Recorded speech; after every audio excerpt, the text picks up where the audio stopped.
नमस्कार दोस्तों, आज फिर आपका स्वागत है क्राउन इमिग्रेशन के यूट्यूब चैनल पर। तो आज की जो हमारी डिस्कशन है वो है आईआरसीसी का जो अभी रिसेंटली जो वेबिनार चल रहा है, आज 14 जुलाई है। उस वेबिनार में क्या क्या अपडेशंस आई हैं मैं उसकी कुछ इन्फॉर्मेशन बताऊंगा।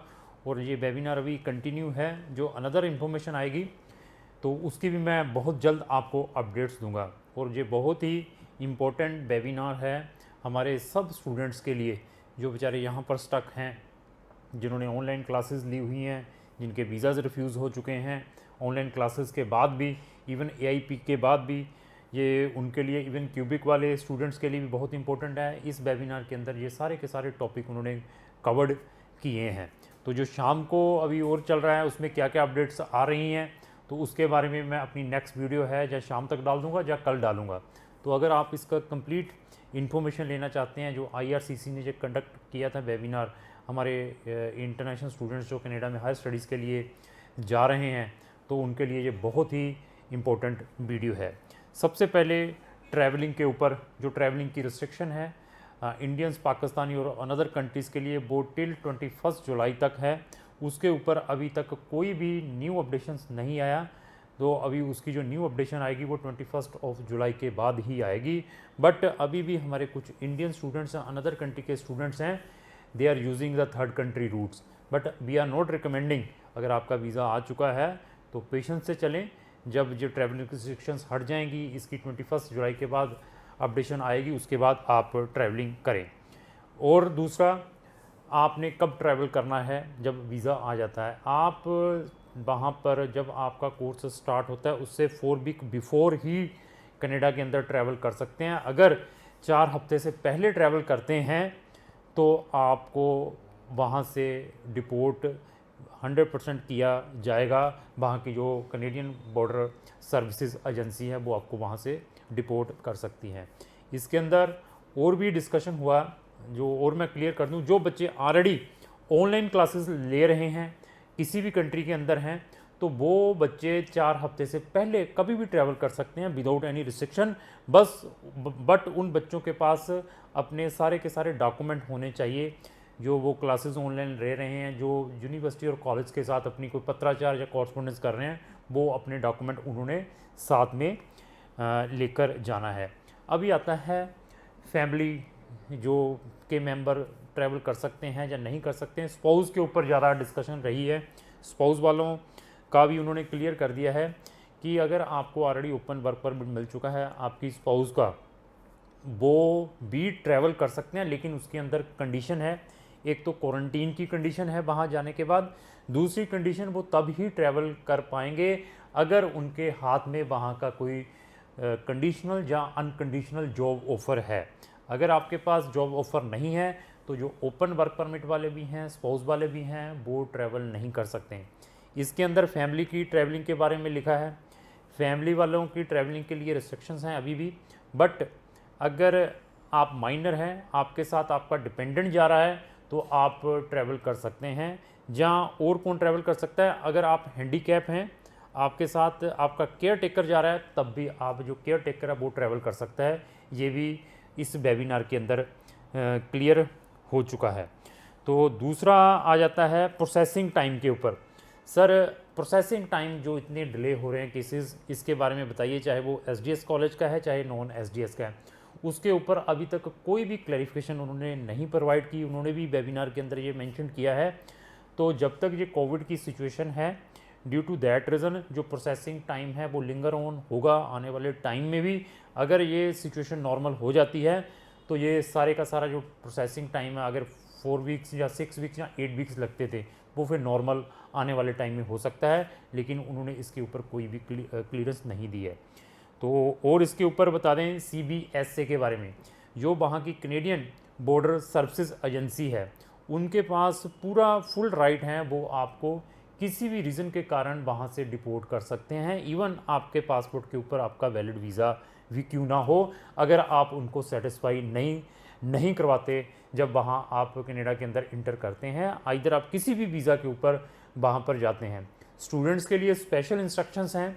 जब भी आपने ट्रैवल करना है, मैंने फिर बता दिया, 4 वीक बिफोर जिनकी कोर्स स्टार्ट होना, जो ऑनलाइन वाले वो कभी भी कर सकते हैं, लेकिन स्टूडेंट के पास उसके सारे एडमिशन लेटर, उसका valid medical as well as उसके एकेडमिक डॉक्यूमेंट, उसका वैलिड IELTS, ये सारे के सारे फुल डॉक्यूमेंट, इवन आपके फाइनेंशियल डॉक्यूमेंट जो GIC व्हाट्सोएवर है वो भी आपके पास होना चाहिए जब वहाँ पर आपने ट्रैवल करना है, क्योंकि वो वहाँ की जो एजेंसी है CBSA वो आपसे ये डॉक्यूमेंट मांग सकता है। तो इसके अलावा अभी आ जाता है जो बच्चे कंडीशनल एडमिशन लेटर के साथ अप्लाई करते हैं। मेरे पास बहुत सारी रिफ्यूज़ल्स आती हैं इस टाइप की। कुछ बच्चे वहाँ पर कंडीशनल एडमिशन लेटर के साथ अप्लाई करते हैं जहाँ पर कोई LE प्रोग्राम्स लग जाता है, या उस प्रोग्राम के अंदर कोई कंडीशन लगा देते हैं कि इतनी फ़ीस आप ट्रांसफ़र करो, वो कंडीशन हट जाए। अगर आपका एडमिशन जो अनकंडीशनल आया हुआ है तब आप अपना वीज़ा अप्लाई करते हैं तो उसका जो रिज़ल्ट है वो आपको पॉजिटिव या नेगेटिव है उसके बारे में वो आपकी प्रोफाइल देखने के बाद जो IRCC है वो बताएगा। बट अगर आप कंडीशनल लेटर के ऊपर किसी भी टाइप की कंडीशन लगी हुई है उसके ऊपर अपना वीज़ा अप्लाई करते हैं तो IRCC ने क्लियरली बता दिया है उसके ऊपर हम बच्चे को 100% रिफ्यूज़ल ही देंगे। तो इसलिए जिन बच्चों के ऊपर मेरे पास ऐसे केसेस आए हैं, कुछ बच्चों के ऊपर LE प्रोग्राम लगाकर इंग्लिश का विद कंडीशन यूनिवर्सिटीज़ में अप्लाई करते हैं, वहाँ पर आपको डेफिनेटली रिफ्यूज़ल का ही सामना करना पड़ेगा। तो क्यों मेरे पास जब बहुत सारे केसेस आते हैं तो जब हम इस टाइप की जो IRCC के वेबिनार अटेंड करते हैं तो हम उनमें प्रॉपर प्रिकॉशंस लेते हैं before applying any type of visa. अभी बहुत सारा इसके अंदर ये भी क्लियर हो चुका है, IRCC ने ये फिर इसके अंदर स्पेसिफिकली क्लियर कर दिया है PT वाले, TOEFL वाले बच्चे क्या वहाँ पर स्टूडेंट वीज़ा एडमिशन अप्लाई कर सकते हैं वहाँ के कॉलेजेस में। वो बच्चे भी 100% वहाँ पर अपना एडमिशन अप्लाई कर सकते हैं जितने भी नॉन SDS कॉलेजेस और कॉलेजेस हैं विदाउट एनी प्रॉब्लम। अगर आपने SDS कॉलेज में अपना एडमिशन अप्लाई करना है तो आपके पास 6 बैंड ईच होने चाहिए अगर आप कोई डिप्लोमा प्रोग्राम के लिए वहाँ पर जा रहे हैं। तो ये भी क्लियर हो गया। अभी एक और क्लियर कर दूं, उसके अंदर ये भी उन्होंने क्लियर कर दिया है, आइदर आप SDS के अंदर डालें चाहे आप नॉन SDS के अंदर डालें, हम आपकी प्रोफाइल की वेटेज देखने के बाद ही डिसीज़न देंगे। ऐसा नहीं है कि अगर आप SDS के अंदर डालते हैं तो आपको रिजेक्शन का ही फेस करना पड़ेगा। तो ये भी उनके अंदर अप्लाई कर दिया कि अभी बच्चे चाहे SDS चाहे नॉन SDS में अप्लाई करते हैं तो उसकी वो वेटेज चेक करेंगे प्रोफाइल की, तो उसके बाद they will give the decision. तो इसके अलावा मेडिकल के ऊपर काफ़ी कंप्रहेंसिव डिस्कशन रही है। मेडिकल के लिए भी उन्होंने क्लियर कर दिया है कि आपका जो मेडिकल है 1 साल तक वैलिड है। मैं GC की बार बार बताता हूँ अपनी पिछली वीडियो में भी कि कोई भी बच्चा क्राउन इमिग्रेशन के थ्रू अप्लाई करता है तो हम बच्चे को इमीडिएटली उसकी GC की प्रोवाइड कर देते हैं, क्योंकि that is very very important, क्योंकि उसमें आप इमीडिएटली अपना स्टेटस चेक कर सकते हैं, आइदर अपने मेडिकल का, आइदर कोई पेंडिंग डॉक्यूमेंट के बारे में है, जहाँ आपके वीज़ा के स्टेटस के बारे में है, डिसीजन आया या नहीं आया, जहाँ आपका वीज़ा इनवैलिड हो गया ड्यू टू दैट रीज़न। तो वो भी एक बहुत बड़ा बेनिफिट है। और आपको ये भी पता चल जाएगा जब आपने अपनी कोई PR अप्लाई करनी है लेटेस्ट स्टेज के ऊपर कि आपने अपने प्रीवियस जो डॉक्यूमेंट फिलअप किए थे at the time of student visa, tourist visa, तो क्या क्या भरा था, वो भी आपको रिक्वायरमेंट रहती है किसी भी टाइम। तो अभी मेडिकल के ऊपर उन्होंने बता दिया कि वो 1 साल तक वैलिड है। अगर वो 1 साल से ज़्यादा हो जाता है तो आपका ऑटोमेटिक जो वीज़ा ऑलरेडी ग्रांट भी हुआ है वो डीएक्टिव हो जाएगा। वो तब तक एक्टिव नहीं होगा जब तक आप अपना मेडिकल द्वारा अपडेट नहीं करते।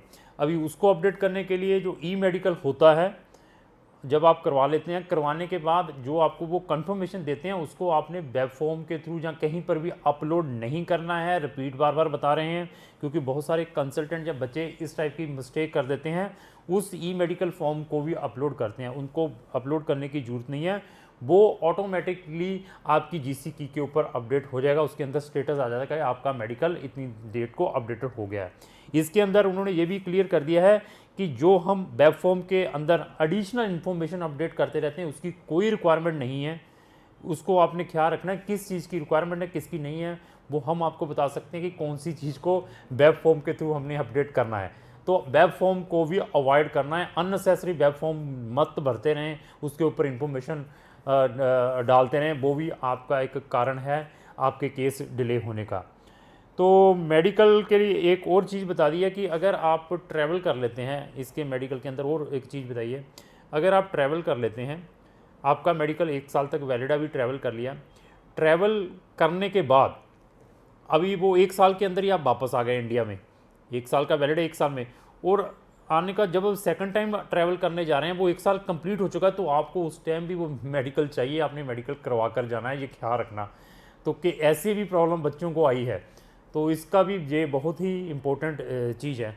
और इवन IRCC ने ये भी क्लियर कर दिया है, जो बच्चा 31 दिसंबर 2021 तक ऑनलाइन क्लासेस लेगा तो उसको फुल वर्किंग जो पोस्ट स्टडी परमिट के फुल राइट हैं, आइदर वो ऑनशोर है या ऑफशोर है। तो ये भी IRCC ने क्लियर कर दिया, दिसंबर 2021 तक किसी भी बच्चे को कोई टेंशन नहीं है, आइदर वो ऑनलाइन पढ़ रहा है, चाहे ऑफ या ऑनशोर या ऑफशोर। बट मैं यही कहूँगा कि आप कोशिश करें वहाँ जाकर ही क्लासेस लगाएं, क्योंकि यहाँ पर बहुत सारे बच्चों का नुकसान हुआ है जिन्होंने ऑनलाइन क्लासेस लगाई थी, इवन AIP आया था उसके बाद भी उनको रिजेक्शन का फेस करनी पड़ी है। तो क्यूबिक के स्टूडेंट्स के ऊपर क्यूबिक का भी बहुत ही इम्पोर्टेंट रोल रहा है इसके अंदर। वेबिनार के अंदर उन्होंने बताया है कि हम क्यूबिक की जितनी भी फाइलें हैं वो सारी की सारी फाइलें आने वाली 5 या 6 अगस्त से पहले सारी की सारी ये फाइलें क्लियर करेंगे। जितने भी ये 10 कॉलेजेस के डिसीज़न पेंडिंग पड़े हुए हैं, आने वाले जो 30 से लेकर 45 दिन पड़े हैं, तो उनमें भी सारे के सारे डिसीजंस क्लियर हो जाएंगे। इवन इस वेबिनार के अंदर ये भी क्लियर हुआ है, जितनी भी फाइलें उनके पास पेंडिंग पड़ी हुई हैं वो उनके 95% रिजल्ट्स हैं, वो 5 अगस्त से पहले, 5 या 6 अगस्त से पहले सबको डिसीजंस देंगे। ये भी एक बहुत बड़ी रिलीफ है बच्चों के लिए, इंटरनेशनल स्टूडेंट्स के लिए। तो ये मैंने सारा का सारा आपको बता दिया है। अभी इसके अंदर आपकी PT भी एक्सेप्टेबल है, आपका आइलेट्स तो एक्सेप्टेबल है, आपका टोफल भी एक्सेप्टेबल है। टोफल जो होम बेस्ड टोफल है वो एक्सेप्टेबल नहीं है, कंप्यूटर बेस्ड एक्सेप्टेबल है। तो अगर टोफल या PT से अप्लाई करते हैं तो नॉन SDS के अंदर आपको अप्लाई करना पड़ेगा। इसके अंदर जो मेन डिस्कशन रही है वीज़ा रिफ्यूज़ल्स के बारे में, उसकी भी डिस्कशन हुई है। अभी जो आने वाला अभी 1-2 घंटे का और है, उसके अंदर भी बहुत इंपॉर्टेंट डिस्कशन है ये वीज़ा बार इतने क्यों रिफ्यूज़ हुए हैं, लेकिन इसके अंदर उन्होंने टच जरूर कर दिया है। SOPs बहुत ही इम्पोर्टेंट पार्ट है आपकी प्रोफाइल के अंदर, उन्होंने इसको बहुत ही इम्पोर्टेंट डॉक्यूमेंट बताया है, स्टेटमेंट ऑफ पर्पज़, स्पेशली उन बच्चों के लिए जो फ्रेशर है, उनको तो कोई प्रॉब्लम नहीं है, जो रिसेंटली पास आउट है उनके अंदर जो गैप वाले स्टूडेंट्स हैं और गैप वाले स्टूडेंट्स हैं, उनका गैप की पूरे ऊपर जस्टिफिकेशन, और वो ऐसी क्या चीज़ें मेंशन करें कि वो अपनी स्टडी कंप्लीट करने के बाद इंडिया में आ जाएंगे, और साथ में अपने फाइनेंशियल डॉक्यूमेंट के बारे में ये SOP के अंदर मेंशन करना बहुत ही इम्पोर्टेंट है, एज वेल एज आपकी एकेडमिक बैकग्राउंड एंड आपका जो इंग्लिश प्रोफिशिएंसी की, चाहे वो IELTS है, चाहे वो अनदर व्हाट्सएवर आपने जो डॉक्यूमेंट लगाया इंग्लिश प्रोफिशिएंसी का, उसके बारे में आपने SOP के अंदर ज़रूर मेंशन करना है। तो आपके गैप की जस्टिफिकेशन आपने मेंशन करनी है, उसके साथ कौन से एविडेंसेस लगाने हैं, वो क्राउन इमिग्रेशन की भी उससे बहुत ही इंपॉर्टेंट वीडियो ऑलरेडी मेरे चैनल के ऊपर है। SOP में क्राउन इमिग्रेशन बड़ा एक्सपर्ट है। अगर आपके ऑलरेडी कनाडा के वीज़ा रिफ्यूज़ हो चुके हैं, मैं फिर बताऊं, क्राउन इमिग्रेशन का आप ओपिनियन लीजिए, आपकी SOP आपके डॉक्यूमेंटेशन पार्ट देखने के बाद मैं आपको सजेस्ट कर सकता हूं कि अभी आपको किस वे से ये आपको दोबारा रीअप्लाई करना है। इवन मैंने फिर बताया कि अगर रीअप्लाई के बाद भी आपका रिफ्यूज़ आता है, आपके पास प्रॉपर सफिशेंट डॉक्यूमेंट्री एविडेंस हैं, तो आप अपना जो वीज़ा है एडमिनिस्ट्रेटिव रिव्यू डाल के वहाँ की फेडरल कोर्ट के थ्रू भी ले सकते हैं। तो SOP के अंदर गैप की जस्टिफिकेशन आपने एविडेंसेस साथ में प्रॉपर लगाने हैं, सैलरी स्लिप्स कैसी लगानी है, आपने अपनी ड्यूटीज़ कैसी मेंशन करनी है, जो आपने अपना टू whom इट में कंसर्न का सर्टिफिकेट अपने एम्प्लॉयर से लेना है, और इवन आपने इस टाइप का कौन सा एविडेंस देना है कि आपका जो प्रोस्पेक्टिव एम्प्लॉयर है वो आपको ऐसी वर्डिंग लिख कर दे कि जब आप अपनी ये स्टडी कंप्लीट करने के बाद इंडिया वापस आते हैं तो आपको इस टाइप का पैकेज प्रोवाइड किया जाएगा। ऐसे एविडेंस कैसे आप लगा सकते हैं। इवन आपका जो जॉब ऑफर लेटर है किसी थर्ड कंट्री में से आता है, चाहे वो यूएई जैसी कंट्री से आ सकता है, चाहे किसी भी कंट्री से आ सकता है कि अगर ये बच्चा ये प्रोग्राम कंप्लीट करता है तो इसको हम ये पैकेज देंगे। ऐसे ऐसे अगर आप एविडेंसेस लगाते हैं, साथ में अपना प्रीवियस कोई बिजनेस है आपका उसके बारे में बताते हैं, अपने पेरेंट्स के बारे में बताते हैं, अगर आप सिंगल बच्चे हैं अपने पेरेंट्स के उसके बारे में लिख सकते हैं कि मैंने पढ़ के वापस ही इंडिया में आना है, वो कैसे से कैसे स्ट्रॉन्ग एविडेंस लगाने हैं। हाँ, आपने अगर वहाँ पर जाकर पीआर ही लेनी है, आप एक्सपीरियंस स्टूडेंट हैं, तो you can tell the truth to them कि मेरे पॉइंट्स नहीं बन पा रहे थे, for that reason you are gaining this study, after gaining this study your point will be increase, thereafter you will either inside or after coming to India I will apply my permanent residency. ऐसी चीज़ें fact लिखनी है। अगर आपके साथ कोई additional language की proficiency है, जैसे फ्रेंच A1 का किया हुआ है, you can mention that things in your SOP, it will be very credible, क्योंकि जो फ्रेंच लैंग्वेज के भी एक्स्ट्रा पॉइंट मिलते हैं। तो जो एक्सपीरियंस बच्चे हैं उनके लिए क्या क्या चीज़ें मेंशन करनी है वो क्राउन इमिग्रेशन वाले ही आपको बता सकते हैं। तो जो मेरा सेकंड शो है शायद मैं अभी 1-2 घंटे के बाद डालूंगा, जहां कल डालूंगा, उसको भी देखना चाहते हैं जो वेबिनार में लेटेस्ट डिस्कशन हुई है, तो आप इमीडिएटली क्राउन इमिग्रेशन के यूट्यूब चैनल को सब्सक्राइब करो, इसकी सब्सक्राइब करो, साथ में लगे बेल आइकन को जरूर पुश करो ताकि उसकी जो लेटेस्ट नोटिफिकेशन सबसे पहले उनके पास आए। और साथ में अगर आपको जो मेरी वीडियो अच्छी लगी उसको लाइक एंड शेयर करना ना भूलें। Thank you.